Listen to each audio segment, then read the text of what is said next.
कहानी एक ऐतिहासिक पल से शुरू होती है। यूरोप, अमेरिका और मध्य पूर्व के राष्ट्राध्यक्ष एक साथ इकट्ठा हुए हैं। वे यहाँ एक नई और बेहद अहम आतंकवाद रोधी संधि पर हस्ताक्षर करने आए हैं। बाहर का चौक हजारों लोगों से खचाखच भरा हुआ है। हर वर्ग के नागरिक इस ऐतिहासिक पल को देखने पहुंचे हैं। मीडिया टीमें हर सेकंड को कैद करने के लिए बेतहाशा भाग दौड़ कर रही हैं। तभी संयुक्त राज्य के राष्ट्रपति को लेकर विशेष मोटरकेड वहां पहुंचती है। भीड़ चारों दिशाओं से गगनभेदी जयकारों में फूट पड़ती है। राष्ट्रपति मंच पर कदम रखते हैं और भीड़ की ओर हाथ फैलाते हैं। फिर दो गोलियों की तेज आवाज गूंजती है। राष्ट्रपति जमीन पर गिर पड़ते हैं। हजारों गवाहों के सामने उनकी हत्या कर दी गई है। चौक तुरंत पूरी तरह अफरा तफरी में डूब जाता है। लाइव प्रसारण वैन के अंदर रिपोर्टर अपने अपने स्क्रीन को अविश्वास से घूर रहे हैं। कोई समझ ही नहीं पा रहा कि अभी क्या हुआ है। फिर कोई प्रतिक्रिया देने से पहले ही आयोजन स्थल के बाहर एक भीषण धमाका हो जाता है। काले धुएं और आग की लपटें मंच को चीरती हुई निकलती हैं। जो रिपोर्टर समय पर हट नहीं पाए वे तुरंत मारे जाते हैं। पूरा दृश्य एक जीता जागता भयानक सपना बन चुका है। लेकिन अब हम पीछे लौटते हैं। ठीक दोपहर 12:00 विस्फोट से 23 मिनट पहले, और हम इस पूरी घटना को फिर से अलग अलग नजरों से देखेंगे। हर बार एक ऐसा सच सामने आएगा जो पहले छिपा हुआ था। पहली नजर एजेंट बार्न्स की है। वह एक अनुभवी और सीनियर सीक्रेट सर्विस एजेंट है। वह अपने होटल के कमरे में अकेला बैठा है। चेहरे पर परेशान करने वाला तनाव है। उसका करीबी दोस्त और साथ ही एजेंट टेलर दरवाजा खटखटाता है। टेलर उसे बताता है कि राष्ट्रपति जल्द ही आयोजन स्थल पर पहुंचने वाले हैं। बार्न्स तुरंत नीचे चला जाता है, लेकिन रास्ते में वह अपने दो सहकर्मियों को उसके बारे में फुसफुसाते हुए सुन लेता है। वे कहते हैं कि वह किसी टाइम बम से अलग नहीं है। उन्हें नहीं लगता कि उसे इस ऑपरेशन का हिस्सा होना चाहिए। 1 साल पहले बार्न्स ने एक हत्यारे की गोली के सामने आकर राष्ट्रपति की जान बचाई थी। वह बच गया, लेकिन उस घटना के झटके ने उसके मानसिक संतुलन को स्थायी रूप से नुकसान पहुंचा दिया। टेलर ने ही व्यक्तिगत रूप से बार्न्स की गारंटी दी थी और उसे फिर से सुरक्षा टीम में शामिल कराया था। बार्न्स दिल से उसका आभारी है और मन ही मन कसम खाता है कि आज वह किसी को निराश नहीं करेगा। मोटरकेड पहुंचती है और बार्न्स राष्ट्रपति के साथ अपनी जगह ले लेता है। उसकी निगाहें लगातार भीड़ पर घूमती रहती हैं, किसी भी खतरे की तलाश में। वह एक आदमी को अपनी जैकेट के अंदर हाथ डालते देखता है और तुरंत आगे बढ़ जाता है, लेकिन वह तो सिर्फ कैमरा निकला। फिर भी बार्न्स ढीला नहीं पड़ता। जब राष्ट्रपति मंच पर कदम रखते हैं, बार्न्स चौक के हर कोने को ध्यान से देखता है। तभी उसे कुछ अजीब दिखता है। सामने दूसरी मंजिल की खिड़की के पर्दे हल्के से हिलते हैं। बार्न्स काफी देर तक झिझकता है, फिर रेडियो पर एजेंटों को वहां जांच करने को कहता है। रिपोर्ट करने के बाद वह भीड़ की ओर लौटता है और कुछ और देखता है। भीड़ में एक आदमी अपना कैमकॉर्डर सीधे उस संदिग्ध खिड़की की ओर ताने हुए है। बार्न्स की भौहें सिकुड़ जाती हैं। उसे कुछ गड़बड़ लगती है। एजेंट्स तुरंत रेडियो पर जवाब देते हैं। कमरे के अंदर लगा पंखा पर्दों को हिला रहा था। झूठा अलार्म था। फिर राष्ट्रपति अपना भाषण शुरू करते हैं। तभी दो गोलियों की तेज आवाज हवा में गूंजती है। बार्न्स तुरंत ऊपर देखता है और पाता है कि खिड़की अब पूरी तरह खुल चुकी है। उसने उसे खुलते हुए देखा ही नहीं था। वह कुछ कर पाता उससे पहले ही नीचे से एक आदमी अचानक मंच की ओर दौड़ पड़ता है। बार्न्स तुरंत हरकत में आता है और उसे रोक देता है। वह एजेंटों को उस आदमी को काबू में करने का आदेश देता है और फिर पलटता है। राष्ट्रपति नीचे गिर चुके थे और उनकी हालत बेहद गंभीर थी। टेलर और बाकी सुरक्षा दल तुरंत राष्ट्रपति को मंच से दूर ले जाते हैं। टेलर सीधे बार्न्स से कहता है, शूटर को ढूंढो। बार्न्स पूरे इलाके को सील कर देता है। फिर वह काबू में किए गए उस आदमी के पास जाता है और पूछता है कि वह राष्ट्रपति की ओर क्यों दौड़ा। वह आदमी खुद को एक स्थानीय पुलिस अधिकारी बताता है, जिसे मेयर की सुरक्षा के लिए तैनात किया गया था। बार्न्स के पास इस बहस का समय नहीं था और वह उसे पूछताछ के लिए ले जाने का आदेश देता है। तभी टेलर वापस आकर खबर देता है, राष्ट्रपति सुरक्षित हैं। लेकिन इससे पहले कि वह बात पूरी कर पाता, जमीन के अंदर ही एक दूसरी भीषण धमाका हो जाता है। हमला अभी खत्म नहीं हुआ। बार्न्स उस आदमी को देखता है जो कैमकॉर्डर लिए हुए था और पास में फोन पर बात कर रहा था। वह दौड़कर उसके पास जाता है और उसका फोन छीन लेता है। फिर वह फुटेज को पीछे करके देखना शुरू करता है। टेलर दूसरी मंजिल वाले कमरे की जांच करने ऊपर जाता है। तभी बार्न्स कैमरे की स्क्रीन पर कुछ देखता है। उसकी शक्ल पूरी तरह बदल जाती है। धमाके की ताकत लोगों को इधर उधर उछाल देती है।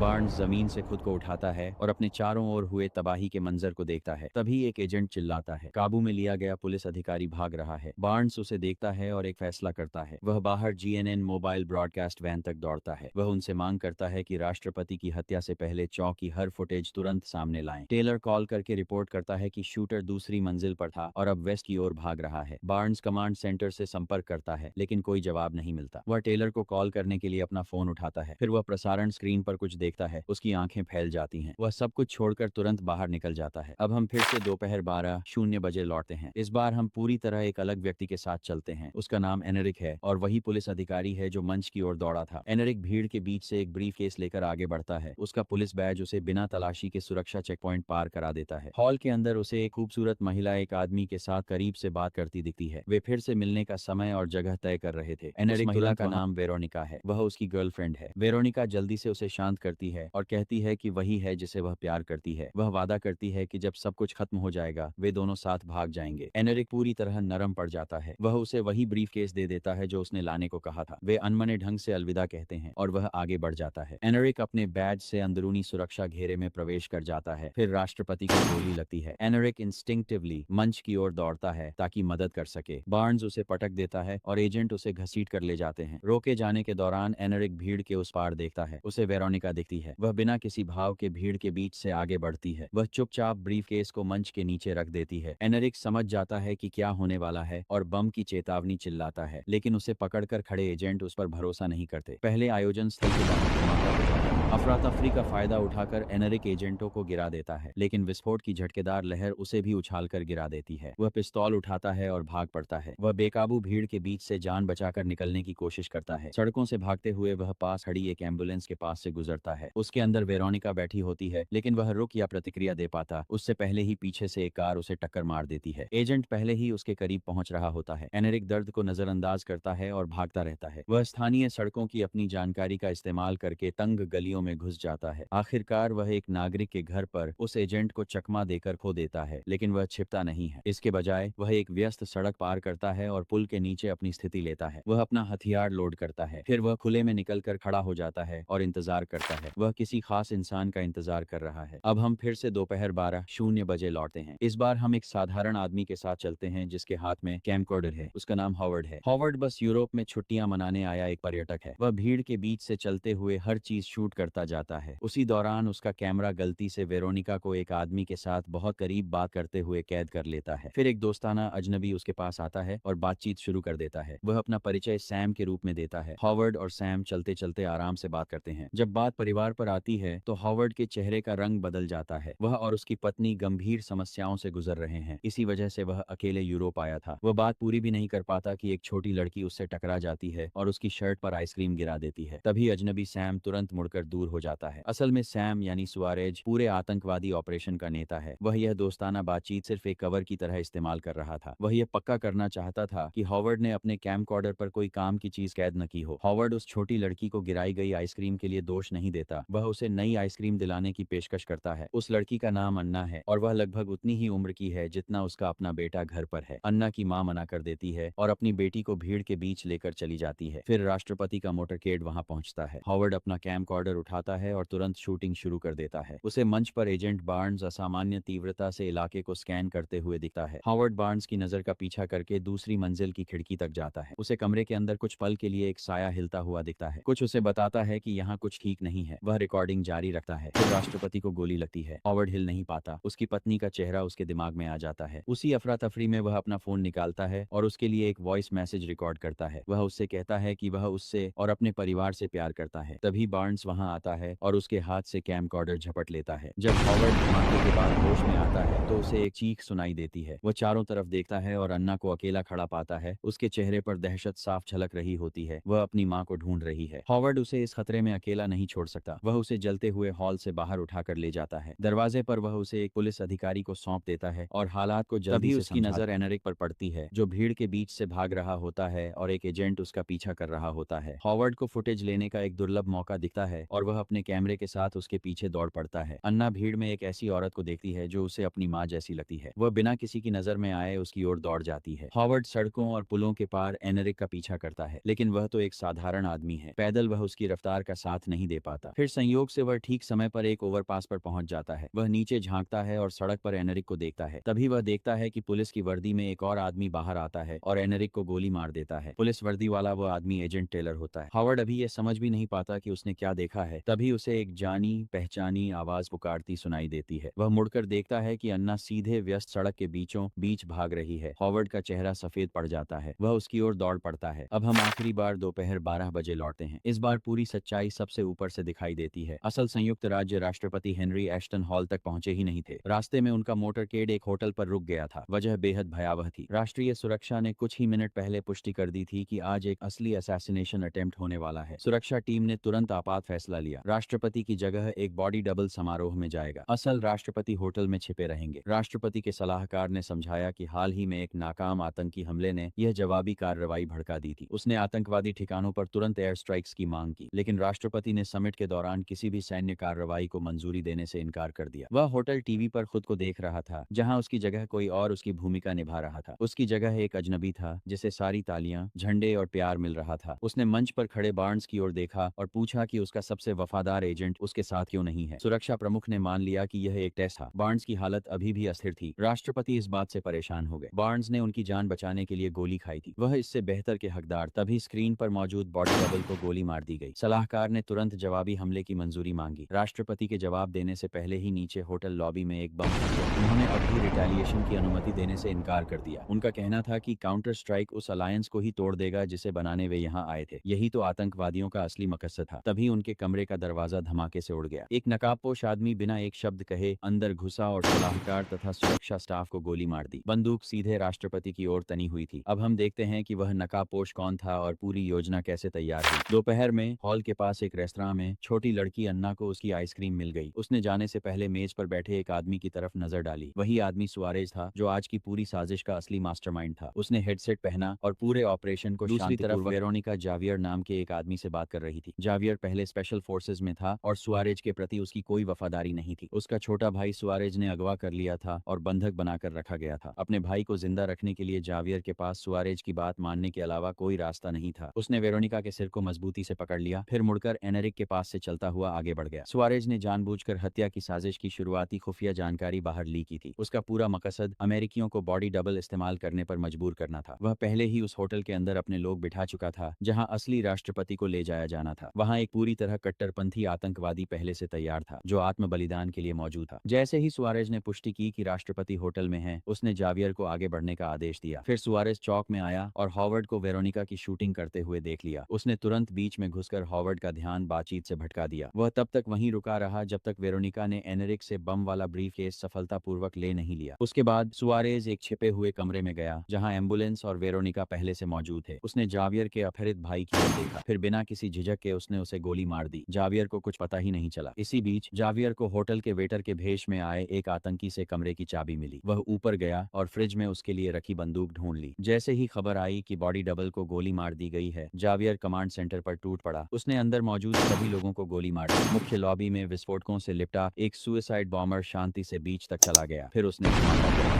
विस्फोट की वजह से जितने भी एजेंट उपलब्ध थे वे सभी नीचे की ओर दौड़ पड़े। जावियर ने अपना चेहरा ढक लिया और अब खाली हो चुकी गलियारों में चुपचाप आगे बढ़ा। उसने राष्ट्रपति के कमरे के बाहर खड़े गार्ड को गिराया और कमरे के अंदर घुस गया। उसने राष्ट्रपति के पास खड़े सभी लोगों को गोली मार दी। अब बंदूक दुनिया के सबसे ताकतवर आदमी पर तनी हुई थी। शहर के दूसरी तरफ सुआरेज ने मंच वाले बम का समय बिल्कुल सही आंका और उसे दूर से विस्फोट कर दिया। फिर वह पैरामेडिक का भेष बना साथ होटल की ओर निकल पड़ा। एंट्री पर एक गार्ड ने उसे रोक लिया। सुआरेज ने वेरोनिका को अकेले ऊपर भेज दिया। जब वेरोनिका मंजिल पर पहुंची तब जावियर पहले से ही राष्ट्रपति को बंदूक की नोक पर आगे बढ़ा रहा था। राष्ट्रपति तुरंत बेहोश हो गया। दोनों ने मिलकर उसे लिफ्ट में पहुंचा दिया। जावियर को अब तक पता ही नहीं था कि उसका भाई मर चुका है। उसने बेहोश राष्ट्रपति पर अपनी बंदूक तान दी और अपनी मांगे रखी। वेरोनिका ने उससे कहा कि उसका भाई मिलने की जगह पर उससे मिल जाएगा। जावियर पूरी तरह विश्वास नहीं कर पाया, लेकिन उसके पास कोई और विकल्प भी नहीं था। उसने पुलिस की वर्दी पहन ली और पिकअप का इंतजार करने चला गया। सुआरेज और वेरोनिका ने बेहोश राष्ट्रपति को एम्बुलेंस में लाद दिया। उन्होंने सबके सामने ट्रांसफर पूरा किया और वहां से निकल गए। सड़क पर एक तेज मोड़ आया और पीछे पड़े राष्ट्रपति बुरी बनाने तरह लुढ़क गए। तभी उन्हें सड़क पर भागता हुआ एनेरिक दिखा। सुआरेज ने शांति से वेरोनिका से कहा कि अतिरिक्त बोझ संभालो। वेरोनिका ने बिना चेहरे पर कोई भाव लाए उनके साथ बैठे कैमरामैन को गोली मार दी, लेकिन उन्हें यह पता नहीं था कि राष्ट्रपति होश में आ चुके थे। उन्होंने चुपचाप पीछे रखा मेडिकल ऑक्सीजन टैंक पकड़ने की कोशिश की। दूसरी तरफ ब्रॉडकास्ट वैन में बार्न्स ने जेएनएन की फुटेज एक बार फिर देखी। उसकी आंखों ने स्क्रीन पर कुछ ऐसा पकड़ लिया जिसने सब कुछ साफ कर दिया। पुलिस की वर्दी में टेलर घटनास्थल से दूर जाता हुआ दिखा। विस्फोट के बाद टेलर अफरा तफरी की आड़ में पीछे निकल गया था। उसने दूसरी मंजिल वाले कमरे में छिपी स्नाइपर राइफल निकाली। फिर वह पुलिस की वर्दी पहनकर सड़क में गायब हो गया। टेलर ही सीक्रेट सर्विस के भीतर का भेदिया था। बार्न्स ने तुरंत वॉशिंगटन को टेलर की गद्दारी की रिपोर्ट भेज दी। वॉशिंगटन से जो जवाब आया वह चौंकाने वाला था। असली राष्ट्रपति का अपहरण हो चुका था। बार्न्स ने गाड़ी का कंट्रोल संभाला और शहर में टेलर का पीछा करना शुरू कर दिया। टेलर को तब तक पता नहीं चला था कि वह पकड़ लिया गया है जब तक उसने रियर व्यू मिरर में बार्न्स को नहीं देख लिया। उसने एक्सेलरेटर पूरी तरह दबा दिया। दोनों कारें डरावनी रफ्तार से भीड़भाड़ वाली शहर की सड़कों से टकराती हुई दौड़ने लगी। टेलर ने रेंडेजवस पॉइंट पर इंतजार कर रहे जावियर को उठा लिया। जावियर को समझ आ गया कि वहां एनेरिक है, लेकिन उसका भाई नहीं। उसने मरते हुए एनेरिक से बंदूक की नोक पर पूछताछ की। एनेरिक की आखिरी सांसें निकलती जा रही थी। तभी उसे अचानक सब समझ में आ गया। उसी पल उसे एहसास हुआ कि जावियर और वह दोनों वेरोनिका के हाथों पूरी तरह बेवकूफ बनाए गए थे। उसने उस पर पर पूरा भरोसा किया था और उसी भरोसे की कीमत उसे अपनी जान देकर चुकानी पड़ी। जावियर ने गुस्से और दुख में आसमान की ओर चीख मारी। बार्न्स उन तक पहुंच गए, कार में कूदकर भागने की कोशिश करता है। जावियर खिड़की से लटक जाता है और अपने भाई के बारे में पूछता है। टेलर अब ढोंग छोड़ देता है। वह जावियर से कहता है कि उसका भाई मर चुका है। फिर वह जावियर पर गोली चला देता है। अंदर के लिए जावियर करते हैं कि अपने 20 ही कारण के दादा, लेकिन बार्न्स अभी भी पीछा कर रहा था। एक गोली विंडशील्ड को चीरती हुई टेलर को सटीक लगी। कार जोर से एक दीवार से टकरा गई। बार्न्स ने टेलर को मलबे से बाहर खींचा। उसने उसे कॉलर से पकड़कर पूछा कि उसने सब कुछ क्यों धोखा दिया। टेलर ने फीकी पड़ती आंखों से बार्न्स की ओर देखा। उसने धीमे से कहा कि यह युद्ध कभी खत्म नहीं होगा। फिर उसकी सांसें रुक गईं। एम्बुलेंस के अंदर सुआरेज सड़कों से होते हुए गाड़ी चला रहा था। पीछे राष्ट्रपति चुपचाप उठ बैठे। उन्होंने ऑक्सीजन टैंक पकड़कर वेरोनिका के सिर के पीछे जोर से दे मारा। वाहन के अंदर तुरंत अफरा-तफरी मच गई। सुआरेज को राष्ट्रपति को काबू में करने में मदद के लिए गाड़ी रोकनी पड़ी। जब वह सड़क की ओर लौटा तो उसने बीच सड़क पर अकेली खड़ी अन्ना को देखा। उसका पैर एक पल के लिए झिझका। उसने जोर से मोड़ काटा। एम्बुलेंस का नियंत्रण पूरी तरह बिगड़ गया और वह सड़क किनारे पलट गई। अन्ना उस झटके से दूर जा गिरी। तभी हॉवर्ड ऊपर के ओवरपास से पूरी रफ्तार से दौड़ता हुआ वहां पहुंच गया। वह अन्ना तक पहुंच गया और ठीक समय रहते उसे सुरक्षित जगह खींच ले गया। बार्न्स ने टक्कर की आवाज सुनी और उसी दिशा में दौड़ पड़ा। वह हथियार ताने हुए सावधानी से एम्बुलेंस के पास पहुंचा। उसे वेरोनिका दुर्घटना में मरी हुई मिली। उसने पीछे का दरवाजा धीरे से खोला। राष्ट्रपति अंदर थे। वह जिंदा थे। बार्न्स आगे बढ़कर उनके पास पहुंचना चाहता था। तभी सुआरेज ने वाहन के फर्श पर आंखें खोल दी। उसने अपना हथियार उठाया और बार्न्स पर निशाना साधा। बार्न्स ने पहले फायर किया। सुआरेज गिर पड़ा और फिर नहीं हिला। यह जटिल असैसिनेशन प्लॉट आधिकारिक रूप से खत्म हो गया। राष्ट्रपति सुरक्षित थे। सब कुछ शांत हो गया। हॉवर्ड अफरा तफरी से दूर हट गया और तभी उसका फोन बज उठा। यह उसकी पत्नी थी। उसकी आवाज में सच्ची चिंता और राहत। हॉवर्ड ने वह सुना और उसे बहुत लंबे समय बाद कुछ ऐसा महसूस हुआ जो वह भूल चुका था। उसका परिवार अभी भी उससे प्यार करता था। बार्न्स राष्ट्रपति के साथ चलते हुए इंतजार कर रहे हेलीकॉप्टर की ओर बढ़ गया। उसके कदम स्थिर थे और नजर साफ ही। उसने राष्ट्रपति की एक बार फिर जान बचाई, लेकिन उससे भी बड़ी बात यह थी कि उसने आखिरकार उस डर को हरा दिया था जो एक साल से उसे भीतर ही भीतर खा रहा था। अगर आपने इस शानदार तरीके से बुनी गई थ्रिलर को अंत तक देखा है तो आपने 2000 की सबसे चतुराई से कही गई कहानियों में से एक देखी है। अगर अलग अलग नजरों से कहानी सुनना आपको आखिर तक बांधे रखा तो लाइक बटन दबाइए और सब्सक्राइब कर लीजिए, क्योंकि हम ऐसे ही हर जरूरी थ्रिलर और एक्शन मूवी का ब्रेकडाउन करते रहते हैं। अब अगली किस मूवी का रिकैप चाहिए नीचे कमेंट्स में लिखिए। देखने के लिए धन्यवाद और मिलते हैं अगले वीडियो में।